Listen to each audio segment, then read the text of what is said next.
건강한 하루를 위한 필수 루틴 데일리 건강 시작하겠습니다. 대부분의 여성들은 한 번쯤 아랫배의 극심한 통증을 경험한 적 있으실 텐데요. 대부분 생리통이 심해졌겠지라고 생각하고 그냥 넘기는 경우가 많습니다.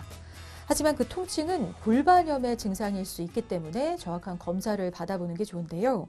오늘 데일리 건강에서는 쉽게 치료되지 않아서 만성으로 이행되는 경우가 많은 질환, 골반염에 대해서 자세하게 알아보도록 하겠습니다. 산부인과 전문의 여소진 원장님 나오셨습니다. 원장님 어서 오세요. 안녕하세요. 반갑습니다. 자, 질염, 방광염 이렇게 여성들이 흔히 겪는 이런 다른 염증 질환에 비해서 골반염은 좀 낯설긴 한데요. 그 정의부터 정확히 짚어보겠습니다. 골반염은 어떤 질환일까요, 선생님?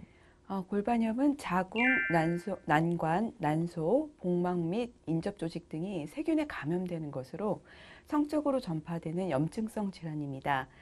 골반 내에 있는 장기가 자궁, 난관, 난소이고 이들 장기는 서로 통로로 연결되어 있기 때문에 균이 일단 가장 하부 기관인 자궁에 침범하면 골반 내에 있는 모든 장기로 쉽게 퍼지는데요. 그렇기 때문에 골반 내 어느 한 장기에만 염증이 있거나 모든 장기에 염증이 있거나 상관없이 골반염이라고 합니다. 급성으로 시작하여 완치되는 경우와 완치되지 않고 자주 재발되는 만성으로 이행할 수도 있습니다. 네. 이 골반 내에 있는 장기인 자궁과 난소는 여성에게만 있는 정말 중요한 기관인데요. 근데 이 세균이 자궁이나 난소 등을 통해서 다른 장기로 이렇게 전이가 될 수도 있는 건가요? 네, 그렇습니다. 골반염은 보통 하부 성기에 세균이 침범하여 상향 이동하는 것으로 자궁 내막을 침범하고 난관을 거쳐 난소와 복강으로 진행되는데요. 심하면 복강 내 모든 장기로 전파될 수도 있습니다. 그 경과는 개인의 저항력과 균의 종류, 균의 동력에 따라 달라질 수도 있고요. 네. 근데 하부 성기에 세균이 침입한다는 거는 이게 질을 통해서 들어온다는 건가요? 네, 맞습니다. 하부 성기는 외음부나 질을 뜻합니다.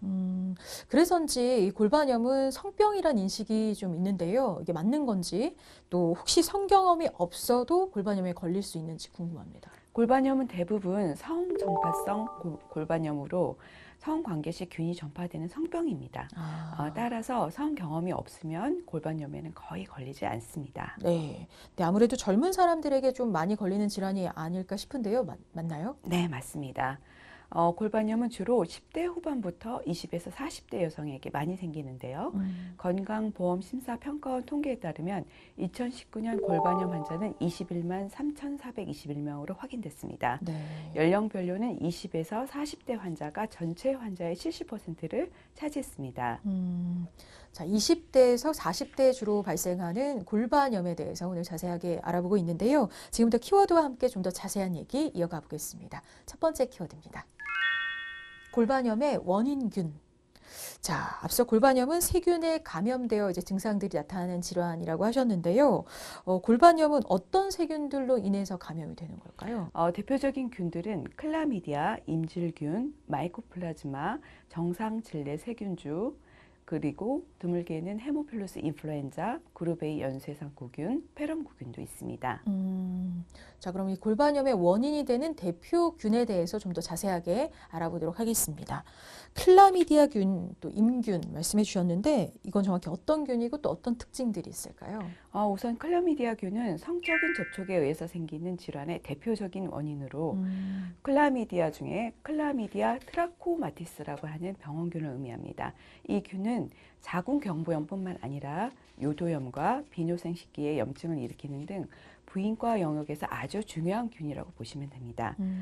또한 임균은 임질의 원인균으로 클라미디아 균과 마찬가지로 성병을 일으키는 대표적인 병원균입니다. 네. 이 균에 감염이 되었지만 적절한 치료를 하지 않았을 경우 약 15%에서 난소염, 나팔관염 등으로 진행한다고 알려져 있습니다. 네.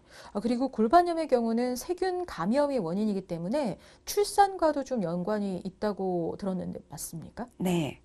적절한 산후조리를 하지 못하거나 바이러스 감염에 노출된 비위생적인 환경에서 산후조리를 하게 되는 경우 골반염이 발생할 수 있습니다. 출산 후 체력이 급격히 낮아진 산모는 위생 상태에 각별한 주의를 요하는데요. 출산 시 회음부 조직 손상이나 변화가 일어날 수밖에 없기 때문에 감염되면 출산 후 출혈하는 기간이 길어지고 회음부 염증을 유발해 더 깊게는 골반염까지 이어질 수 있습니다. 네. 그리고 그 외에 또 다른 원인 좀 살펴볼게요. 여성들의 감기라 불릴 정도로 흔히 발생하는 질염도 그 원인이 될 수 있는지 궁금한데요. 질염을 방치하면 골반염이 될 수도 있나요? 네. 상행성 감염의 빌미를 제공하기 때문에 질염을 그대로 두면 골반염의 가능성을 높여줄 수 있습니다. 따라서 질염이 있을 경우에 바로 치료를 받는 것이 좋습니다. 네, 그러니까 질염이 골반염을 유발할 수도 있다는 거고요. 혹시 자궁경부염도 마찬가지일까요? 네, 그렇습니다. 자궁경부염은 질염과 동시에 생기거나 또는 자궁경부가 질염에 의해 계속 노출되다 보면 자궁경부염이 생기는 경우가 흔하므로 질내와 자궁경부의 지속적인 관찰과 함께 질염이나 경부염이 발견되면 적극적인 치료를 받으셔야 합니다. 네. 자, 그리고 앞서 골반염은 생리통과 좀 비슷한 통증이 나타날 수 있다고 말씀을 드렸는데요. 그 외에 또 어떤 증상들이 나타날 수 있는지 골반염 증상을 좀 알아볼까요? 일반적으로 아랫배에 통증이 나타나고요. 냉이 많아지며 냉의 색깔이 노란색 또는 약간 녹색으로 변하며 냄새가 심해지기도 합니다. 네. 월경이 불규칙해지고 월경통이 심해지거나 질에서 약간의 출혈이 일어나는 경우도 있고요. 고열, 오한, 구토 증상이 나타나기도 하며 성교통이 생길 수도 있습니다. 네. 그러니까 일반적으로 이제 나타날 수 있는 증상들 말씀해 주셨는데요. 혹시 골반염 원인이 되는 그 균의 종류에 따라서 증상이 좀 달라질 수도 있나요? 네. 임질균에 의한 경우에는 주로 고열이나 복막염 초기와 같은 비슷한 증상이 나타나기 때문에 질 분비물 증가와 복통, 복부 경직 증상 등이 나타납니다. 그러나 클라미디아균에 의한 경우 대부분 증상이 나중에 나타나기 때문에 골반염이 오래 지속되어 합병증이 발생되기가 더 쉽습니다. 네. 근데 이런 골반염의 증상이 주로 좀 더 심하게 나타나는 어떤 시기가 있을까요? 급성 증상은 월경 시기에 자궁 내강이 세균에 취약하기 때문에 월경 기간이나 월경 직후 심하게 나타납니다. 네. 그러니까 생리기간의 증상이 심해지기 때문에 생리통으로 오해하는 경우도 많이 있을 것 같은데요. 자, 골반염을 증상만으로 생리통과 좀 구분할 수 있는 방법이 있을까요? 일단 생리통은 열이 없는데 골반염 열이 있고 몸살기가 있고요. 생리통은 골반이나 하복부에 누르면 통증이 유발되는 압통이 없는데 골반염은 압통이 있습니다. 또한 생리통은 환자 자신이 매달 경험해서 알고 있는 양상의 통증이 있지만 골반염은 평소에 겪던 생리통과 다른 양상으로 아프다고 환자들이 말을 하는 점도 생리통과 구분되는 점입니다. 네. 그러니까 분명히 증상 면에서 좀 다른 점이 있으니까요. 꼭 구분해서 치료를 잘 받는 게 중요할 것 같습니다.